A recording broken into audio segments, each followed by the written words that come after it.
Vecino, vecina, les invitamos a hacer un viaje por el tiempo. Aquí inicia La Historia Te Cuenta. La Historia Te Cuenta. Un espacio en donde conoceremos los inicios de la ciudad, sus personajes, leyendas y toda la riqueza cultural y patrimonial que posee nuestra linda Riobamba. La Historia Te Cuenta. Bienvenidos.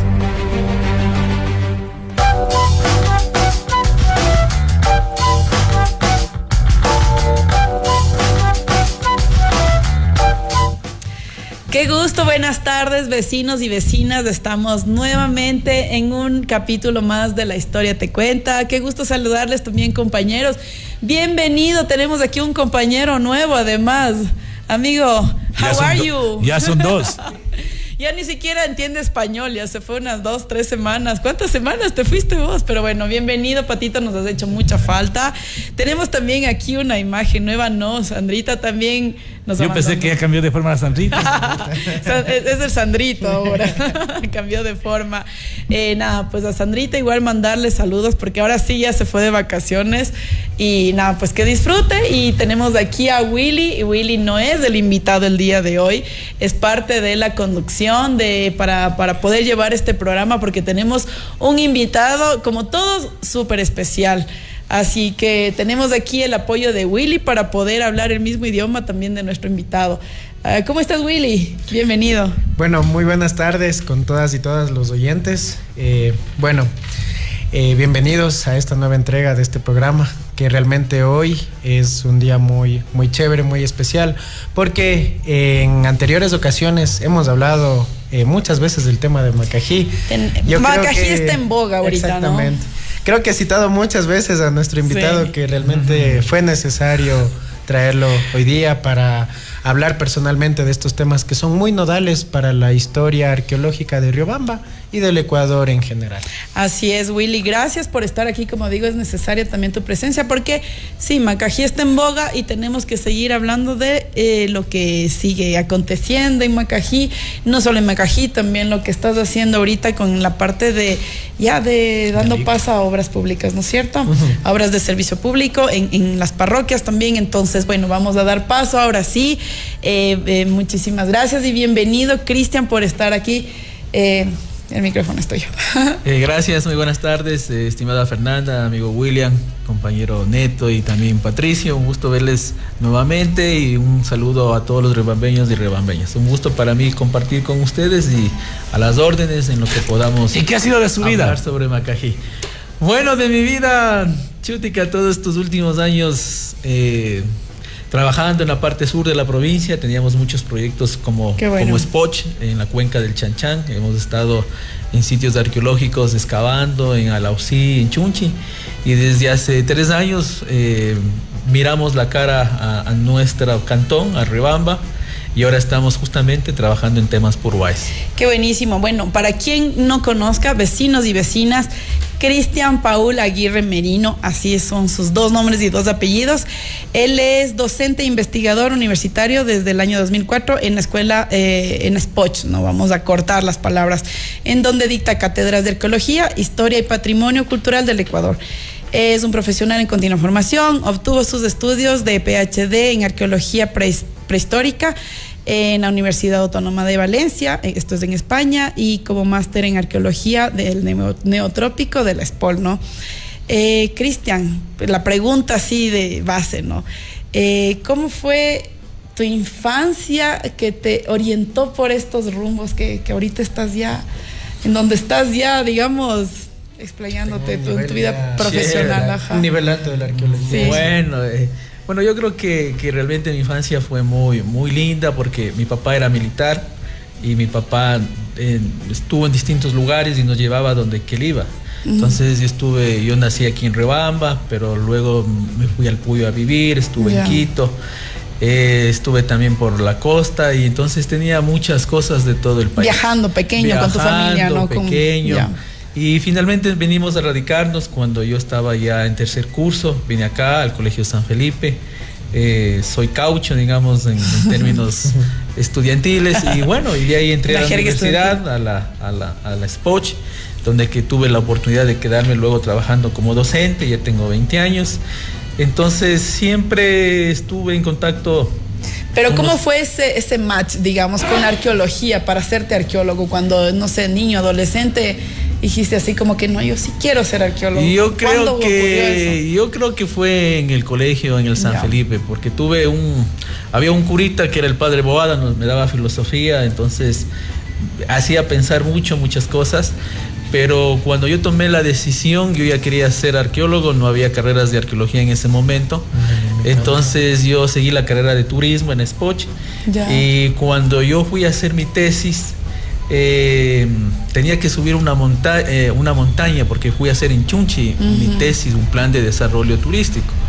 Entonces ahí, por condiciones y circunstancias de la vida, empecé a trabajar en lo que era el Capac Ñan, que hoy es patrimonio de la humanidad. El Pucará del Puñay, que ustedes también han de haber escuchado, que está construido en la cima de una montaña. Y entonces ahí empecé a tener ese encuentro bonito con el pasado. Y de ahí, luego de haber terminado mi pregrado, pasé por el Ministerio de Turismo unos 3 años, pero ya ahí sí ha sido una década de hacer lo que a mí más me apasionaba, estudiar mi maestría en arqueología, luego irme a Barcelona a estudiar mi doctorado, para poder obviamente hacer lo que me gusta y contribuir en este caso a mi ciudad y provincia. Buscar entierros. O sea, no siempre así, porque por ejemplo la línea de investigación mía es un tema de lo que es yo hice mi doctorado sobre los sistemas de cultivos prehispánicos. Excavamos unas terrazas en Joyaxí, en Chunchi, unas terrazas que al final de la investigación, imagínense, tuvieron una antigüedad de 2000 años atrás. Se pensaban que eran incas, pero ya los cañaris lo habían construido 1400 años atrás, y obviamente hicieron unos cultivos intensivos de maíz. Así que bueno, y luego tuve la fortuna de venir acá al sitio Macají Lourdes y descubrir lo que descubrimos en ese lugar, ¿no? Ya, voy a seguir leyendo la segunda parte de la semblanza tuya, Cristian. Dice, ha realizado varios descubrimientos y por ahí es donde queremos empezar también a preguntar, a indagar acerca de la historia de este arqueólogo de la ciudad prácticamente. Descubrimientos de sitios arqueológicos prehispánicos correspondientes a las culturas Puruá, Cañari y Narrío, ¿no?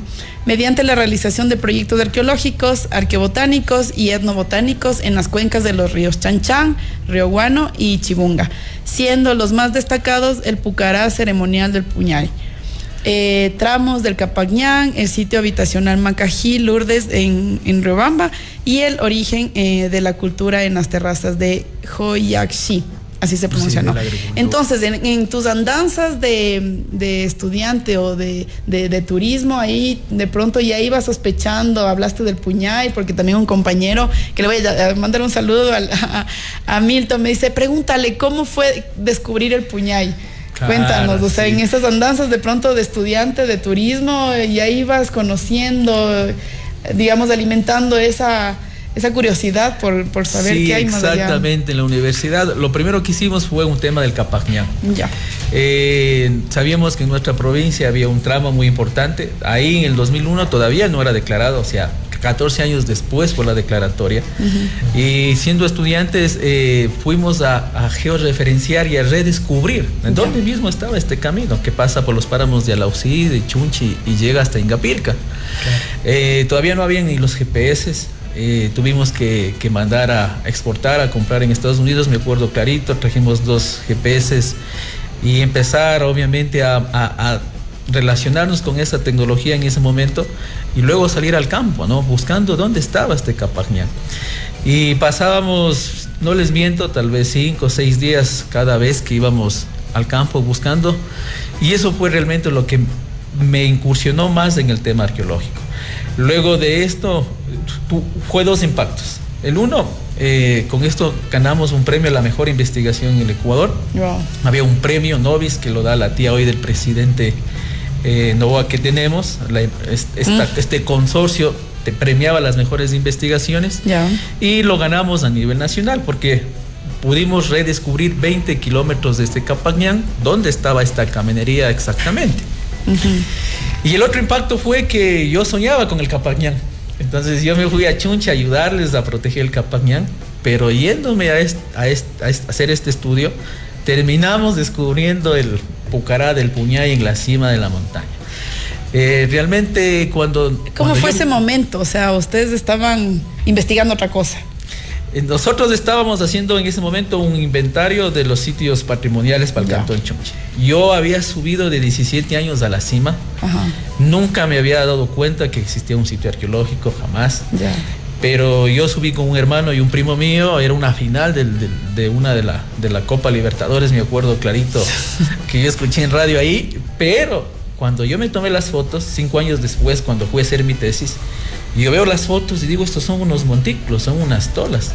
Digo, pero yo estuve en la cima, ¿y qué pueden hacer estas tolas en la cima de una montaña? Entonces, yo fui con mi mente de que posiblemente existía algo en la cima. Yeah. Entonces fuimos, caminamos y cuando llegamos a la cima, efectivamente yo ya me di cuenta que habían 2 montículos. En ese momento no era arqueólogo, no había estudiado nada. Dios me había permitido entender y mirar.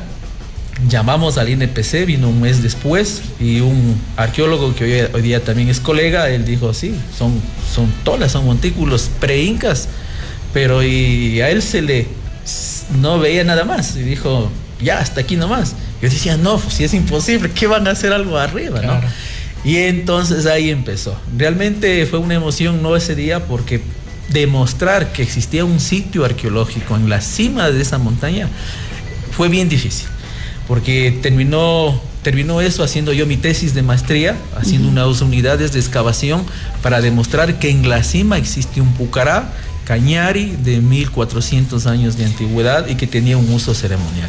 ¿Qué es un Pucará? ¿Qué significa esa palabra específicamente? Un Pucará es, para nuestras culturas prehispánicas, es un sitio ceremonial. Es un sitio que está construido en las cimas o en las cuchillas de las montañas. Son como pirámides truncas, son terrazas, taludes, terrazas, y siempre terminan en plataformas. Estas plataformas eran los espacios que ellos utilizaban para las ceremonias. Obviamente que los incas tienen un contexto distinto de los pucarás, porque ellos les militarizaron, les hicieron defensivo en su tema de expansión. Pero nuestros pucarás en la cuenca del Chanchán netamente son ceremoniales. Es decir, ahí no hay murallas defensivas, no hay unidades de vivienda, no hay bodegas donde se almacenaban las armas. Y justamente cuando yo hice mi tesis era para poder corroborar de que los pucarás del Chanchán eran sitios ceremoniales, rituales, posiblemente sitios de observación astronómica, y efectivamente así fue. Entonces, tú diste, digamos, la primera seña, ¿no es cierto? Pasó el arqueólogo, dijo, sí, hay algo ahí, pero tú no te quedaste con eso. No, ¿qué pasó después? Imagínate que sí, no me quedé. Lo primero que hice fue llevar un teodolito. Llevamos esos teodolitos antiguos en el 2000, eso fue en el 2003. Mi papi tiene uno, a propósito. Nosotros descubrimos el 14, fue el 14 de junio del 2003 que descubrimos el sitio arqueológico. Claro. Ha pasado ya casi 20 años de eso, 21 años, y nos quedamos, yo me quedé con mucha duda. Yo decía, es imposible que se construya solo por construir unos montículos. Entonces le convencí al alcalde de Chunchi de ese momento que me vuelva a financiar, que quería hacer el levantamiento topográfico, y cuando subí me di cuenta la segunda vez que no eran solo estos montículos, sino que habían terrazas que se abrían a cada uno de los montículos. Bajamos, hicimos el levantamiento topográfico, hicimos en el AutoCAD, en los softwares correspondientes, y entonces nos dimos cuenta que era un pucará enorme. Es más, realmente tiene la forma. ¿Cómo es la composición? O sea, los montículos de pronto están dispuestos de cierta forma con referencia a los astros, a las otras montañas. ¿Cómo es? Explícanos. Porque te cuento, yo subí y obviamente nunca me fijé de eso. La verdad, no sé cómo está ahora. Y subí hace 2 años, ¿no? Sí, pero efectivamente es por lo que está cubierto con vegetación. Claro, porque ya está en el ecotono justo en el que entras ya al páramo, entonces ahí es paja. Claro. Entonces todo está de vegetación, pero si se hiciera una limpieza, realmente la pirámide tiene un pavimento de cal, una toba calcárea. Es como que un día pusiéramos un piso de madera o un porcelanato. Para hacer una cimentación. Entonces ellos revistieron. Ellos cuando construyeron es un relleno de arcilla, luego viene unas capas como de grava de piedra, así como cuando uno pavimenta una carretera, y sobre eso pusieron un pavimento de cal. Era blanca. Prehispánicamente, si alguien lo miraba a la cima del puñal, eso era blanco. Brillaba. Brillaba, exactamente. Y sobre eso estaba la cerámica que nosotros encontramos de las últimas ocupaciones. Claro. Wow. Entonces, claro, ahora es difícil ver porque está tapada, claro, pero si se lograra limpiar, uno entendiera mejor cuál era su estructura arquitectónica. Es que ese es un buen punto de vista, porque realmente, justamente tomándote la palabra en lo que me comentaste de que hay ocasiones en que los arqueólogos nosotros solo nos concentramos en una parte y decimos, sí, son montículos, pueden ser artificiales y todo, pero no analizamos el contexto, no analizamos el paisaje. Realmente el paisaje es el que a nosotros nos da muchas claves para entender a los sitios arqueológicos. ¿Por qué? Porque un rasgo nunca es aislado. Un rasgo siempre está complementado por otros rasgos, por otros contextos, etcétera. Y obviamente el Puñay, al ser un cerro tan distintivo, tan sobresaliente en el tema de la naturaleza, en las estribaciones que nosotros tenemos ya entre los límites de Chimborazo y el Cañar, es algo muy relevante. Aparte de eso, justamente como también tú dices, es importante entender cómo es que el paisaje va humanizándose y cómo el ser humano va domesticando eso. Claro. Es precisamente eso, el tema de modificarle a la montaña, pero también darle un uso, darle un parte de, es muy importante. Sí, eso fue justamente lo que queríamos demostrar, porque luego metimos, ya cuando salió la moda de los drones, en el año 2015 metimos 2 drones para hacer el levantamiento ortofotográfico y para ver efectivamente cómo era la forma de la pirámide, ¿no? Incluso con los drones volamos a 200 metros, pero no pudimos sacar todo el Pucará. El Pucará mide 500 metros, 540 para ser exacto. Entonces solo pudimos sacar 300. Pero en esos 300, efectivamente, este Pucará tiene la forma de un ave que está mirando hacia la costa. No solamente son los 2 montículos de arriba, hay un tercer montículo que hace de ojo. Entonces, a veces uno al principio puede ser muy criticado porque de pronto yo no era estudiante, no era arqueólogo, pero en la medida que hemos también académicamente demostrando y creciendo y utilizando todas esas tecnologías, efectivamente hemos demostrado así. Tenemos una fotografía aérea donde que uno puede ver esa iconografía. Es un ave realmente que está viendo. Y eso es parte importante de la arqueología, porque a veces tenemos este sesgo que, si bien es cierto, es necesario. Bras, para hacerte muy rápido, en la arqueología tenemos 2 corrientes, una procesual y una postprocesual. La procesual básicamente trata de ser este término cientificista, es decir, sacar términos, sacar datos, sacar cuestiones cuantificables, reales, para poder dar los argumentos. Pero también desde el punto de vista de la arqueología postprocesual, hay que complementar esto, hay que darle un sentido también. Y por ejemplo, este análisis iconográfico que te acaba de mencionar Cristian, me parece muy valioso. Y como digo, hoy en día existen varias investigaciones al respecto de eso. Por ejemplo, se hacen investigaciones iconográficas de qué significan los símbolos, hacer análisis de todas las vasijas de un conjunto, y a través de eso, claro, utilizar la arqueología procesual, darle los datos, las estadísticas, comparaciones. Entonces sí, es muy importante y es muy valioso cuando los investigadores también hacen este tipo de análisis iconográficos que, como digo, son muy importantes, porque también nos lleva a entender un poco este paisaje simbólico, ¿no? Más allá del tema de los datos. Así es. Y a propósito nos dices, ¿no?, de la arqueología y todas estas 2 corrientes, ¿cómo está la arqueología en el Ecuador ahorita? ¿En qué momento se encuentra la arqueología en el Ecuador? Son poquitos, de eso sabemos, ¿no? Ustedes son una especie también en peligro de extinción, pero bueno, no ni tanto, porque sí creo que se siguen formando arqueólogos todavía, ¿no es cierto? Pero son poquitos, sin embargo. Muy pocos, la verdad. Y a los restauradores sí estamos en peligro de extinción porque ya no hay ni siquiera escuela. ¿Cómo está la arqueología ahorita? ¿Cómo le ves? ¿Cómo está funcionando? Porque te voy a decir por qué, ¿no? Porque claro, nos hablas del Cerro Puñay, pero la gente está subiendo día y noche todos los días allá, o sea, turísticamente súper bien, pero no se habla de que es un Pucará o que la gente vaya a subir con el propósito de observar este Pucará, ¿no? Yo me fui, la verdad, así desconociendo que era un Pucará, más por el tema de paisaje y todo esto, ¿no? Por eso pregunto, o sea, ¿cómo está la arqueología? Yo pienso que hay 2 momentos o 2 espacios diferenciados. El uno es obviamente la arqueología que está en las universidades, que está en la academia, y que obviamente la academia trata de contribuir con sus proyectos de investigación al Ecuador y hace los esfuerzos necesarios para poner en valor a los sitios arqueológicos. Y obviamente dentro de esas universidades que hace investigación está la Católica del Ecuador, está la San Francisco, está la SPOL, está la SPOCH. Si hay investigación. Hacemos investigación. Son investigaciones que demanda el Ecuador y que tenemos que hacerlo. Entonces hay investigación, a veces en unas más, en otras menos, pero digamos se lo realiza en áreas puntuales del Ecuador. No es en todo el territorio, sino son... Ya, porque decimos que los arqueólogos son indispensables para el desarrollo, obviamente, ¿no? Nosotros tenemos, al menos yo hablo personalmente, tengo esa perspectiva desde el arqueólogo que está trabajando dentro de una institución pública y sé lo que él hace, ¿no? Pero ¿cómo es la situación de los arqueólogos que están en libre ejercicio? Ya, y el otro espacio, es el segundo espacio que iba a referirme, es el tema del patrimonio, que es competencia ya exclusiva de los GATS municipales. Y ahí obviamente es un espacio donde que, por ejemplo, el GAT de Riobamba tiene la suerte de tener una política pública que ha iniciado ya con tener un área de arqueología, tener un compañero arqueólogo como William, tener esos espacios para darle darle un uso social. Porque el patrimonio, si es que no se lo lleva a democratizar o que tengamos acceso como los ecuatorianos, finalmente no va a caer en un tema de memoria, ni de uso social, ni de peor, de un aprovechamiento económico algún día.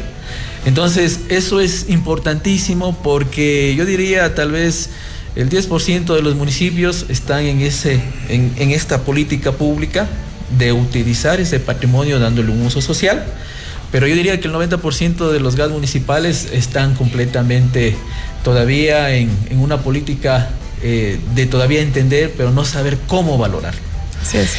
A nivel particular, pues hoy los arqueólogos tienen trabajo porque hoy es indispensable donde que van a hacerse obras públicas, remoción de suelos, sedimentos, a nivel público-privado, se tiene que hacer un estudio arqueológico. Entonces se llama arqueología de contrato. Así que... sí hay espacio para poder trabajar, laborar, pero lo importante en el tema de uso público son los GATS municipales. Así es, bueno, voy a continuar leyendo la partecita que me falta de la semblanza. Dice, desde el año 2012 es director de varios proyectos arqueológicos en SPOCH, que lo han llevado a la publicación de libros, de artículos y participación en calidad de ponente en varios congresos nacionales e internacionales, Ecuador, Colombia, México, España, Italia y China. ¿De qué hablamos en otros países acerca de la arqueología en Ecuador? Hemos hablado del Puñay, como un pucará monumental que está construido en la cima de esta montaña.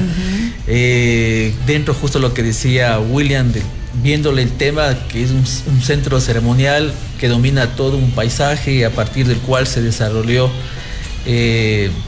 las culturas de ahí. Luego de descubrir el Puñay, excavamos los sitios donde que ellos vivieron, sus sitios de ocupación, donde que vivían, las tolas, las terrazas, y pudimos entender quiénes construyeron el Puñay y quiénes habitaron alrededor.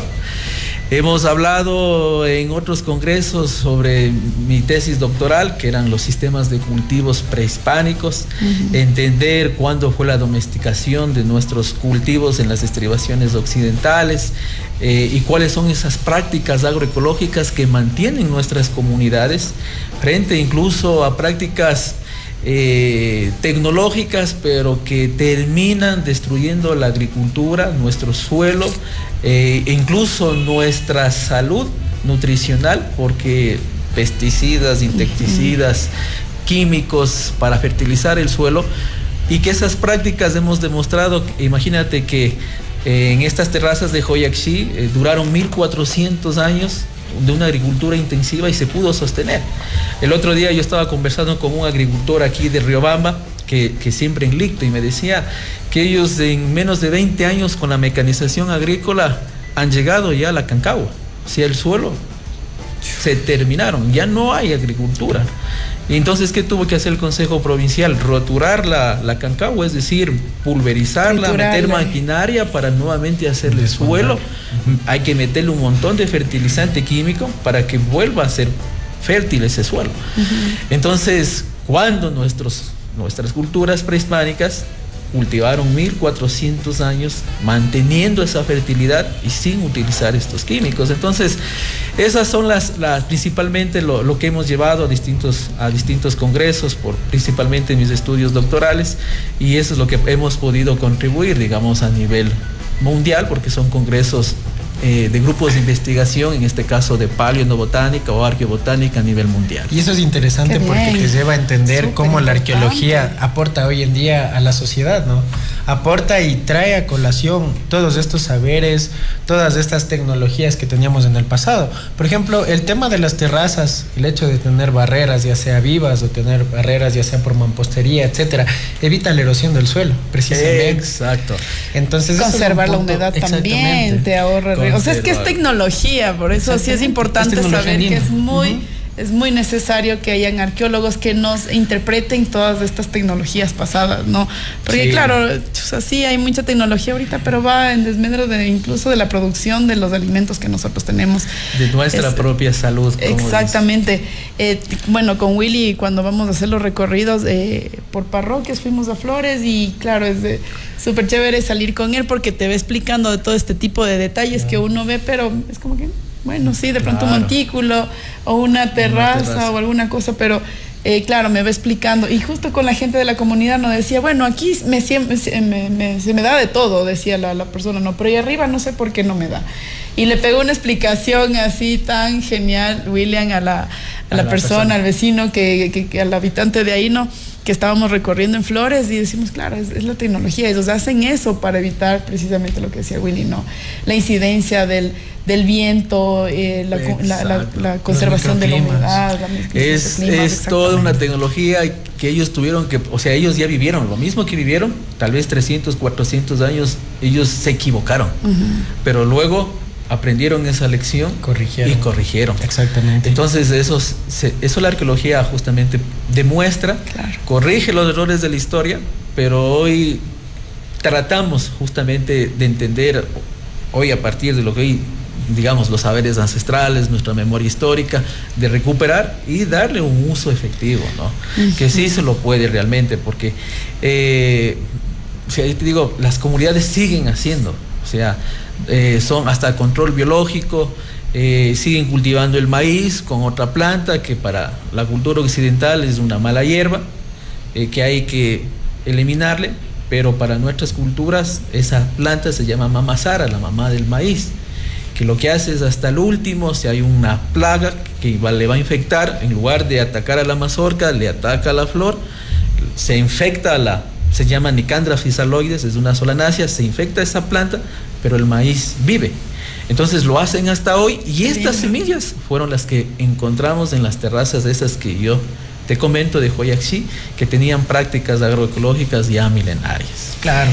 Qué hermoso, me encanta conocer todo esto, ¿no? Porque me decimos siempre en este programa hablamos acerca del patrimonio y pues del PCI, el patrimonio cultural inmaterial, todos esos conocimientos ancestrales es lo que nosotros precisamente tratamos de conservar y gracias al apoyo de profesionales como ustedes, obviamente.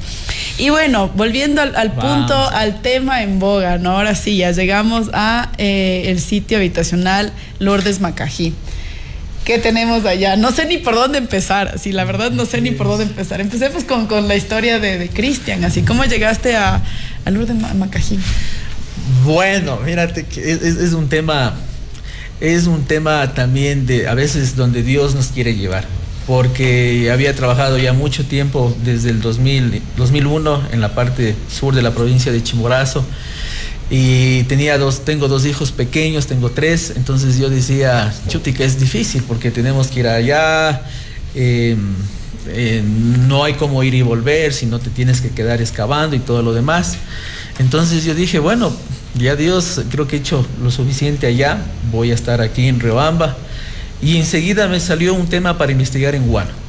Entonces digo, bueno, vamos a entrar a lo Purguá. Entonces yo estaba concentradito en la microcuenca del río Huánuco como universidad. estando en eso, una cooperativa de vivienda para un proyecto urbano, se llama la cooperativa Los Nardos, me contactan y me dicen que deben realizar un estudio porque están dentro de un polígono arqueológico dentro del cantón Riobamba. Entonces hablamos, conversamos y efectivamente llegamos a un acuerdo y ellos me contratan para hacer este estudio particular. Ellos cubrieron la investigación, la parte financiera, entonces empezamos a hacer este estudio. Y cuando empezamos haciendo esta propuesta, como yo sabía que estábamos dentro de un polígono, yo intenté darle metodológicamente algún plus a la propuesta para que me permita entender que de pronto no se quede evidencia arqueológica ahí sin encontrar y que de pronto se vaya a destruir posteriormente.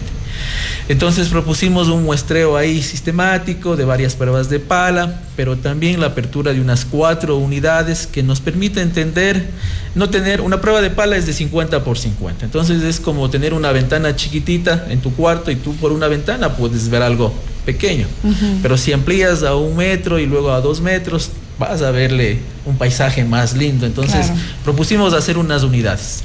Y haciendo ese estudio, esta prospección, es donde que encontramos justamente esta evidencia habitacional, una vivienda, donde que la gente vivía, un uso doméstico, un contexto doméstico, en este sitio que realmente nos trajo muchas sorpresas para la ciudad y también para el Ecuador. Bueno, siempre nos dice Willy que es súper importante Macají. ¿Por qué es importante Macají? Justamente Willy ayer también estaba dando una entrevista, por favor, aquí está ya famoso, y te hacen esa pregunta, ¿por qué es importante Macají? Macají realmente es un sitio muy importante porque, bueno, algunas veces que hemos conversado con Cristian, nos hemos dado cuenta y, bueno, se ha visibilizado de que Macají realmente es uno de los sitios donde nació la arqueología del Ecuador. ¿Por qué? Porque para el año de 1919 estaba recién conformándose la arqueología, como que venía de un estadio de ser como estas colecciones de los museos, de estos anticuarios, de que sí, decían, mira este bonito jarrón y todo.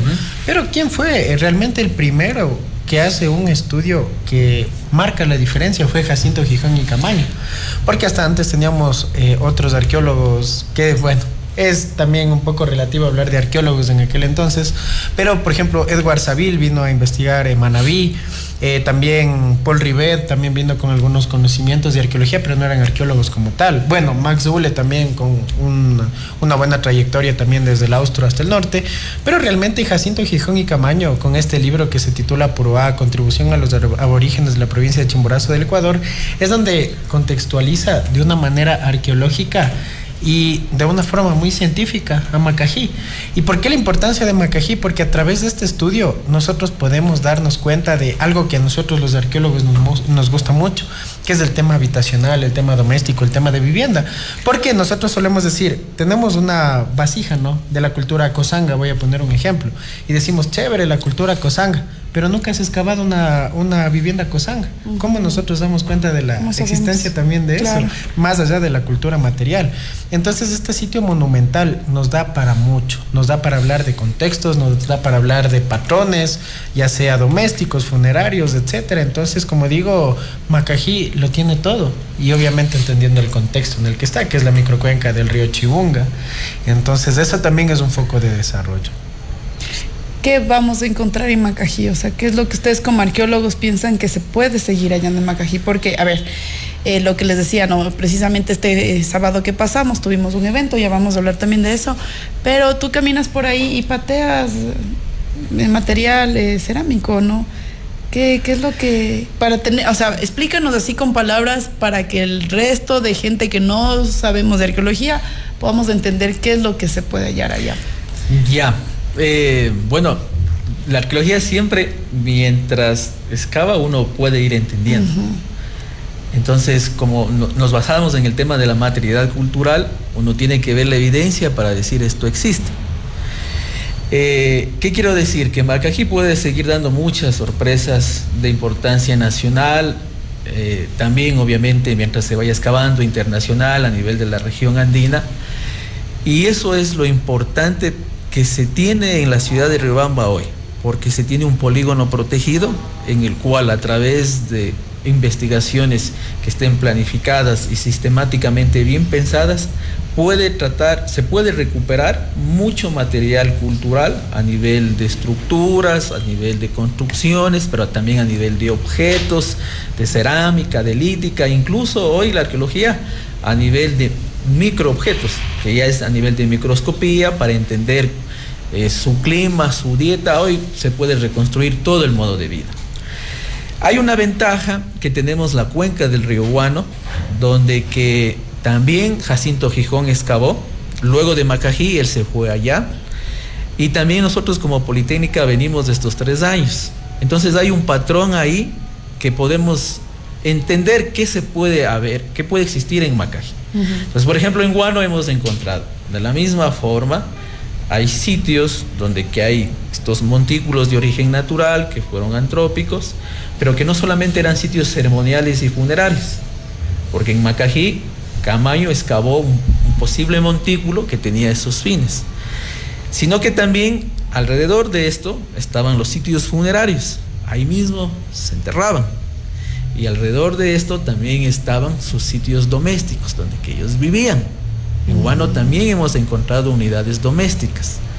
Entonces, ese mismo patrón que está allá en 4 o 5 lugares, estoy convencido que también está aquí en Macají. Entonces, por eso, William en los recorridos, él les ha de haber interpretado que, bueno, hoy el área monumental sería el sitio Macají Lourdes, de este sitio habitacional, pero también estamos seguros dónde estaría este montículo que excavó Camaño, que son este contexto ceremonial, y donde que está hoy la parte del GAD municipal, deben estar contextos funerarios. O sea, es una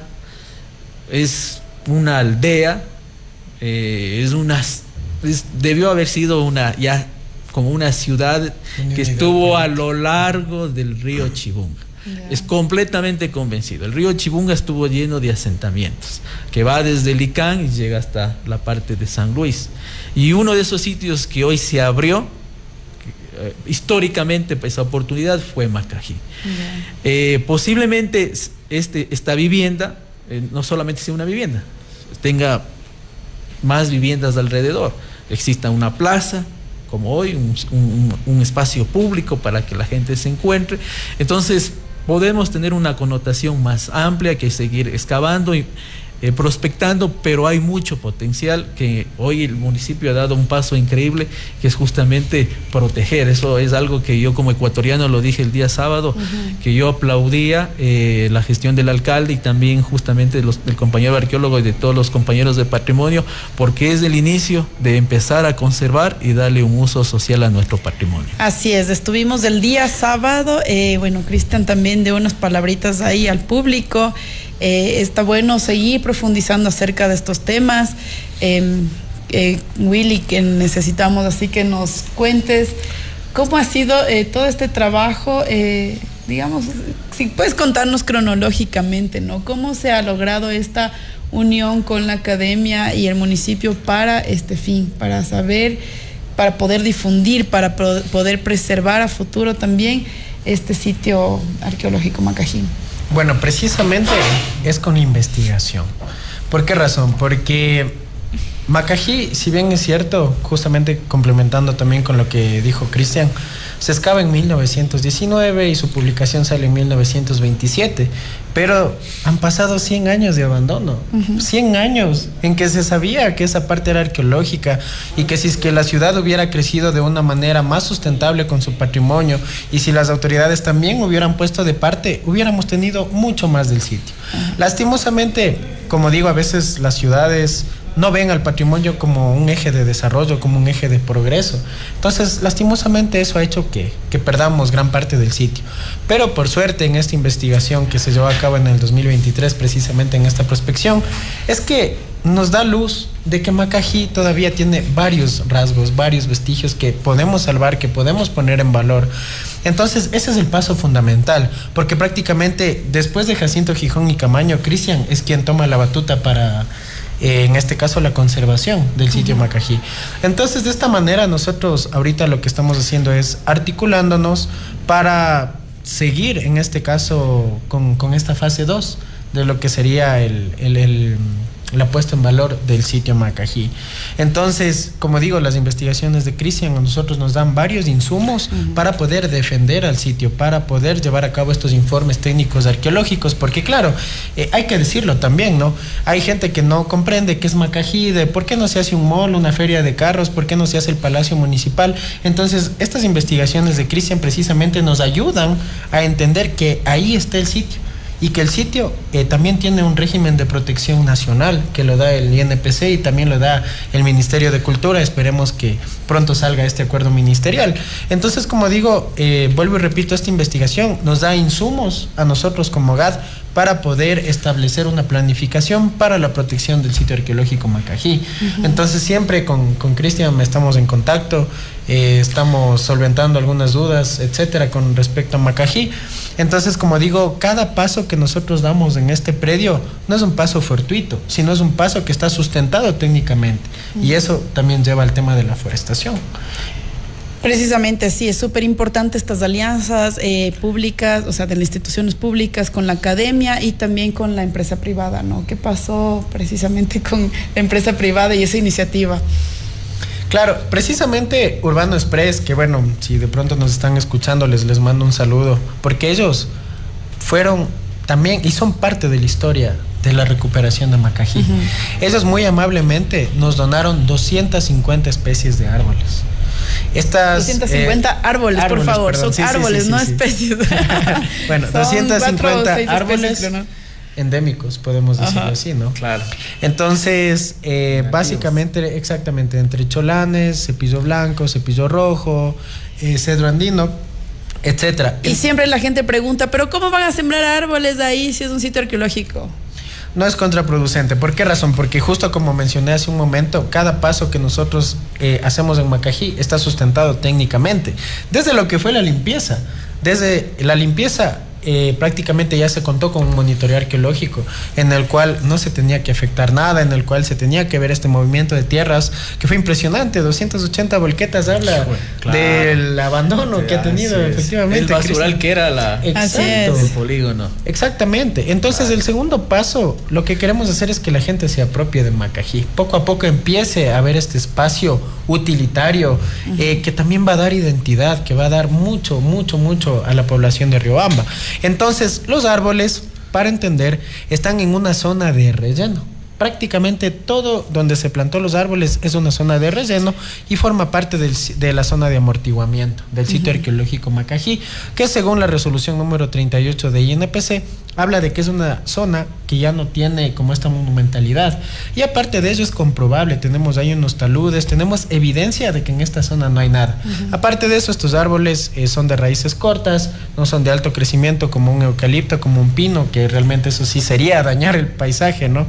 Entonces, como digo, el evento del sábado estuvo sustentado técnicamente desde el tema de los árboles y también el tema de la disposición de los mismos. Así es, pero estas alianzas que digo son muy necesarias y no tenemos que olvidarnos que también está la ciudadanía, ¿no?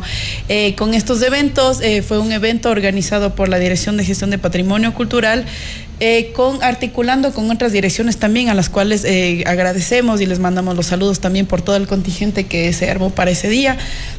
Y también pensar en que los ciudadanos, ¿no? Que los vecinos y vecinas también ahí han hecho una participación esencial, ¿no? En estar vigilando, en ser nuestros cómplices con todas estas actividades, en involucrarse, en saber y ya valorar esta importancia de Macají, de su barrio Macají, y también involucrar a nuevos vecinos más distantes, digamos, ¿no?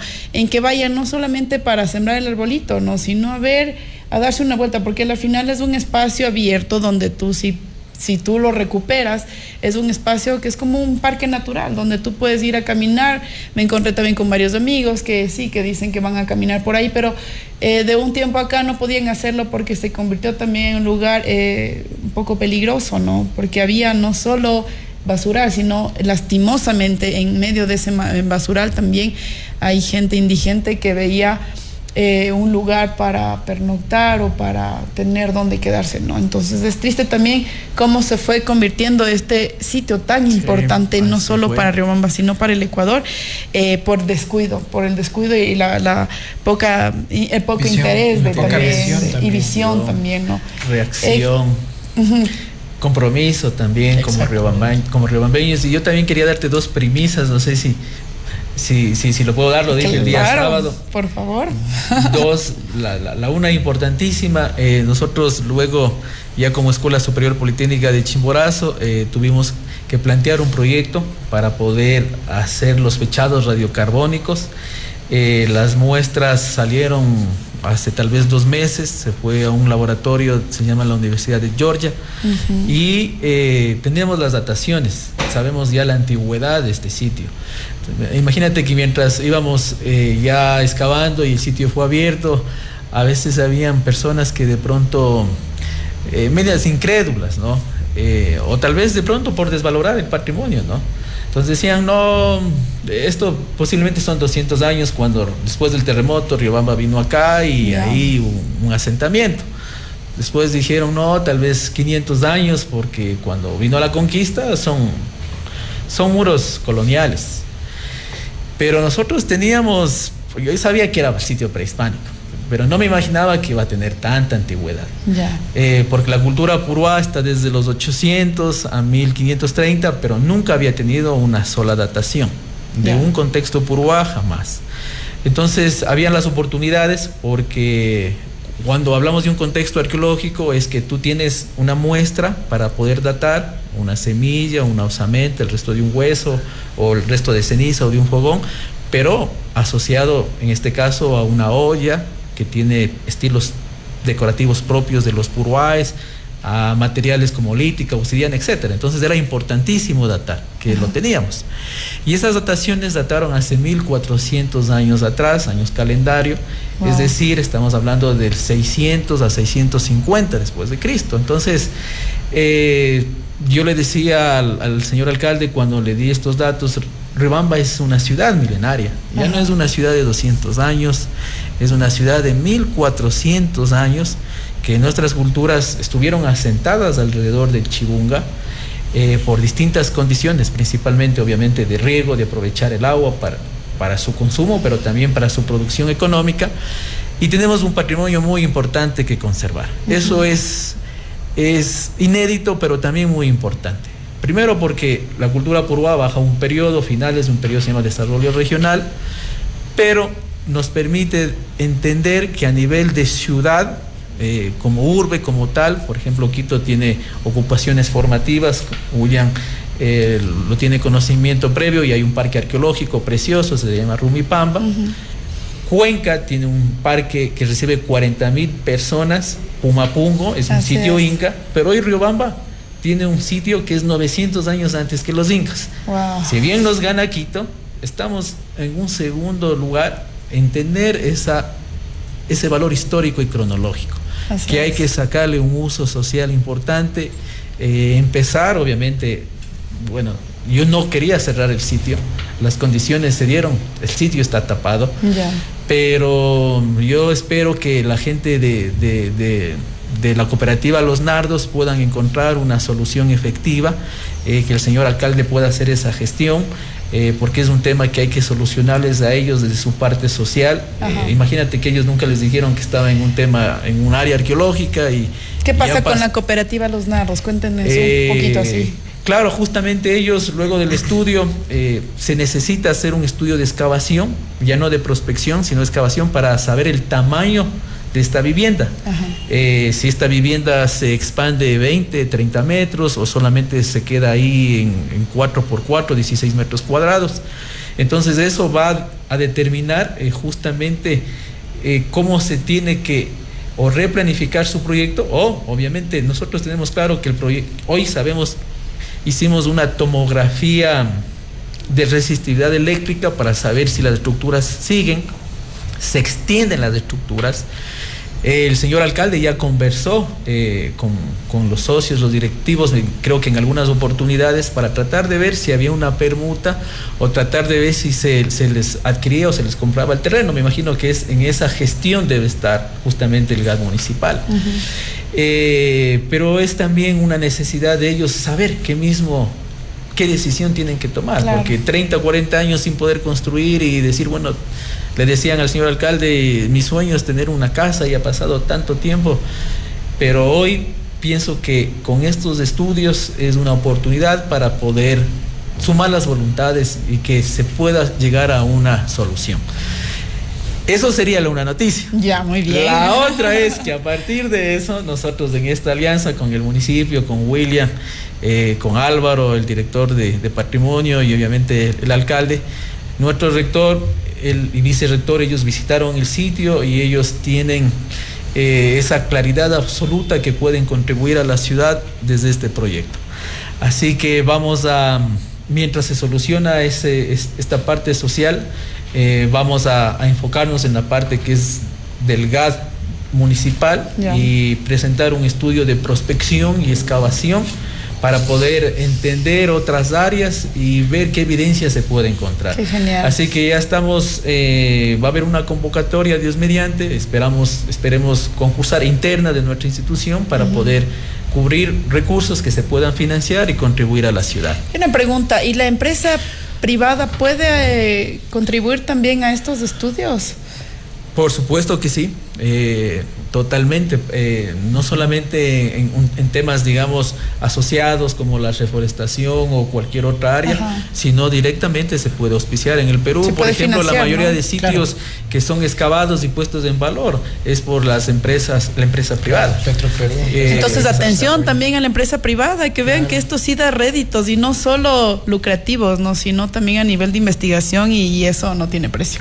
Descubrir esas cosas no tiene precio realmente. No tiene precio porque realmente es un aporte histórico y cultural en primera instancia, pero luego si se lo da un valor planificado, va a permitir dinamizar la economía también de la ciudad. Eso es importantísimo entender. Por eso yo traía a relación Cuenca, que ellos tienen este parque arqueológico. Fue un fundamento importante para que Cuenca sea declarado Patrimonio de la Humanidad, porque Cuenca tiene 3 ocupaciones: la hispana, Cuenca, luego tiene la inca, Pumapungo, y luego tiene Huapón del Igla, Cañari. Entonces, igualmente aquí en Riobamba hoy tenemos esa evidencia, tenemos ya evidencia de varias ocupaciones, están datadas, en la medida que se hagan investigaciones se va a ir documentando más, pero luego está el uso. ¿Cómo dinamiza eso la economía de una ciudad? Y eso obviamente es creando parques arqueológicos, museos, centros de interpretación, o parque ecológico, donde que la gente pueda tener un espacio no solamente cultural, sino también de recreación y que dinamice la ciudad. Así es. Yo quería hacerle una pregunta magnífica, Cristian. Hagamos, bueno, chicos, ya mismo se termina el programa, así es que a modo de conclusión también, por favor. Claro. Yo no quiero terminar el programa porque siempre es muy interesante estos temas, pero bueno, que no hemos conversado de las cosas que suceden cuando se excava. Pero vamos, yo quiero estar ahí. Chuta, y esta pregunta realmente es interesante y me encantaría planteártela porque, bueno, tenemos otra arqueóloga que hay que enfatizarlo, ha sido de las que más también ha aportado a Riobamba, que es Laura Beckwith. Y ella, precisamente en sus recorridos que hace en las lomas, en el Collay, el Cachaguay, etcétera, encuentra un material más antiguo que Macají inclusive, que como sabemos de pronto puede ser puede ser de pronto del mismo formativo. Entonces la pregunta del millón es, si bajamos más, ¿encontraremos el formativo? Y encontraremos que Riobamba es más milenaria todavía. Y yo estoy seguro que sí. Es el mismo fenómeno que pasó en el Puñay. Exacto. O sea, por ejemplo, tú tienes el Puñay, en la cima tienes un contexto ceremonial. Si tú encuentras un tipo de cerámica ahí, de una ocupación, en este caso formativa más antigua, Laura Beckwith encontró a 1 kilómetro al frente, ¿no? Pero está a 1 kilómetro del otro lado del Chibunga, en la cima de una montaña, se llama el Collay. Ella, haciendo una prospección, encontró cerámica que no está relacionada a Puruá, sino está relacionada a la cultura Cañari y Narrío. Son los mismos, pero históricamente más antiguo. ¿Sí? Entonces es una cerámica completamente distinta. Y cuando ella hizo las dataciones de 1300 años antes de Cristo. Esa cerámica nosotros la tenemos datado también en el sur de Chimborazo, en los sitios que hemos excavado, en Alausí y en Chunchi. Y efectivamente esa cerámica tiene esa antigüedad, va desde los 800 hasta los 2000 años antes de Cristo. Y yo estoy seguro, justamente el día de ayer, la pregunta viene, no sé, Dios siempre va empatando, pero la pregunta fue el día de ayer. Yo en los fragmentos que encontramos habían unos fragmentos con este estilo formativo, que estoy seguro que es de Narrío. Es decir, que si excaváramos vamos a llegar posiblemente 500, 700 después de Cristo. Pueden estar ahí mismo los sitios o pueden estar cercanos.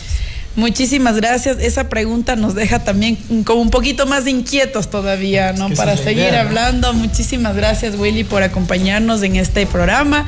Gracias nuevamente, Cristian. Qué gusto que estés aquí enseñándonos todo esto de conocimiento milenario también, que tú puedes interpretarlo y pues traerlo a nuestros días. Y en conclusión, Riobamba milenaria, tenemos muchísimo que investigar y muchísimo que explotar de una buena manera.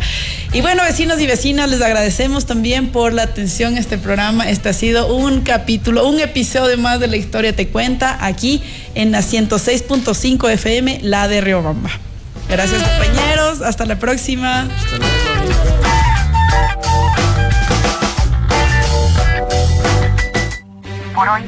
Por hoy